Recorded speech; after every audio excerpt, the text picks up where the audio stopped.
able to manage your emotions and you're able to understand other people's emotions, you become an icon of inspirational leadership. You are an inspired leader. You're a team player. You're able to work with teams very easily, and teams see you as a trustworthy team player. You're also a change catalyst. You're someone who is responsible for bringing about change. Catalyst means a product which can bring a change in chemical reactions. You must be aware of the word catalyst. So you're a change catalyst. You are responsible for creating change in an organization or in the lives of your children who are in your classroom. You are the change maker because you are emotionally intelligent. You're someone who can manage conflicts very well, and you're a visionary. You're able to see far ahead of your time. So I have drawn some arrows now, as you can see. Self-awareness leads to social awareness. You cannot try to understand others if you do not first try to understand yourself. And self-awareness leads to self-management. First, being able to make an accurate self-assessment of what I'm going through helps in self-awareness. And this self-management eventually leads to social skills.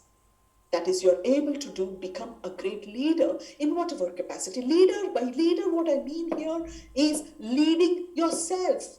I do not mean a political leader or a leader in the position of a school leadership. No, all of you are leaders. You're a leader who has to first lead yourself before you go on to lead the children in your classroom, before you go on to lead change in the field of education, before you go on to lead the parent community to believe what is the quality of meaningful education.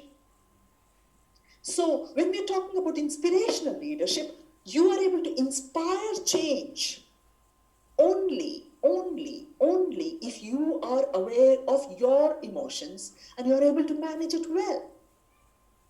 Only then you will be able to empathize with people and present a situation in a way where they begin to see the positives of it. So please look at the arrows very carefully.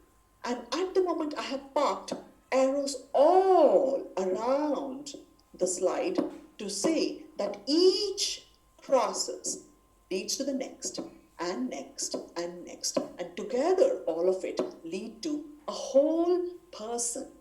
WHOLE, a whole person, a complete person who is in charge of his emotions and is able to choose actions because he lets the brain to move the information from the limbic brain to the thinking brain, uses the thinking brain to make decisions, to arrive at options which are win-win for both the parties, for you and the children, for you and the parent community, for you and your family, for you and your society. So this plays all around and leads to the formation of a whole person. I hope you're with me. Can you park a yes if you're with me in the chat box?